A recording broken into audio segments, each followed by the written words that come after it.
On August 28th, Japanese Prime Minister Shinzo Abe announced that he intended to step down after 8 years in office, citing health conditions. Actually, I don't believe that. What's more important for a person like him? Health condition or leadership? Now, before long, we could still see in the news that Abe played golf, but after several days, he's too seriously ill to control power any longer.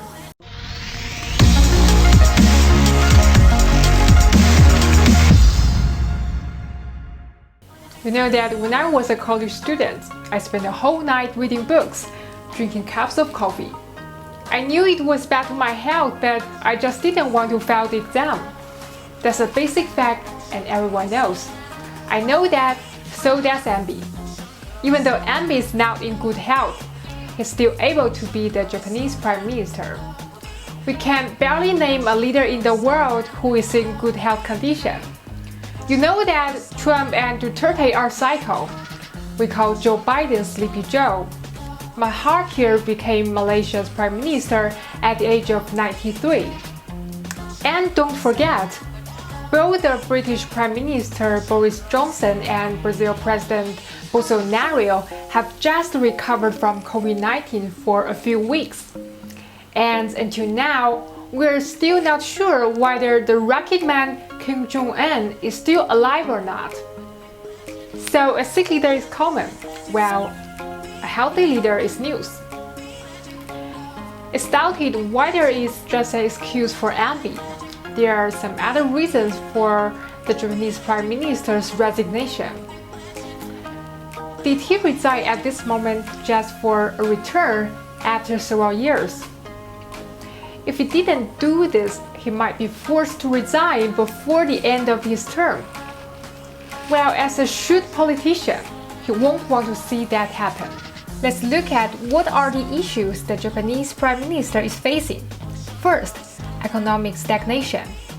In 2012, Abe deployed his 3 arrows of Abenomics: large-scale monetary easing, fiscal spending, and structural reforms to reignite Japanese economy after years of subpar growth and falling prices. We could say he placed too much hope on the 2020 Tokyo Olympics. Just like China, after holding the 2008 Beijing Olympics, the economy of the country witnessed a rapid rise. However, the 2020 Tokyo Olympic is not a lifesaver for the Japanese economy. It was cancelled and it remains a question mark whether next year it will be held as scheduled. Besides, a large sum of money on the construction of the venues has just been spent without recovering the cost, which no doubt brings a heavier burden to the Japanese economy. Last, COVID-19 hasn't been effectively curbed in Japan. Recently, the pandemic recurs in the country, and a corruption scandal is also hanging over Abe's head. So Abe's cabinet approval rate has been sliding. There's one thing for sure. If he doesn't resign at the moment, a cabinet reshuffle is expected in September this year. Then he will face pressure from all sides. So it's a wise choice to resign at the moment. Now that Abe can't solve the issues in Japan, he has to retreat in order to advance. In order not to tarnish his political career, he has to leave the mess to another scapegoat prime minister.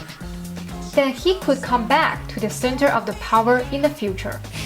Undeniably, COVID-19 is on the one side a catastrophe for every country in the world. On the other side, it seems to be a catalyst, which will amplify small social issues into a monster. That's a big challenge for every world leader. Until now, except China, a few countries can really control the pandemic. If a politician met such problems, there are usually 2 choices. 1. Pass the buck to the third party. For this, no one knows better than Donald Trump. We hardly heard Trump to say COVID-19 or coronavirus.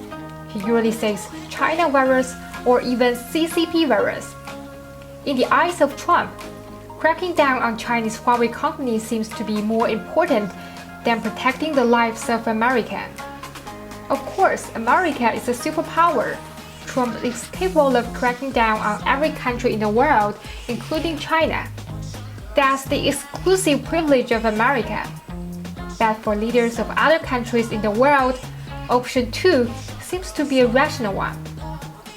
Moreover, if you don't resign at the moment, the opposition party will not waste such a good opportunity. After all, for democratic states, when disaster occurs, so a few days ago, there was a rumor that Boris Johnson plans to resign. Although Downing Street refuted the rumor later, it didn't put the rumor to rest. Maybe it's not a rumor. The COVID-19 pandemic is just like a catalyst.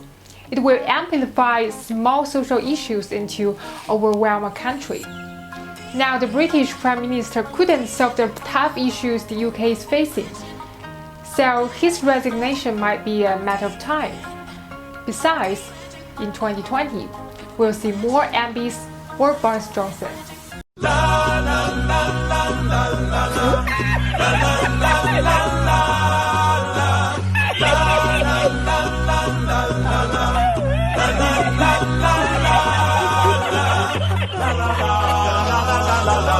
I'm Kathy Chen, that's all for today's World Best. Thanks for watching. If you like it, don't forget to subscribe and leave your comments. Bye!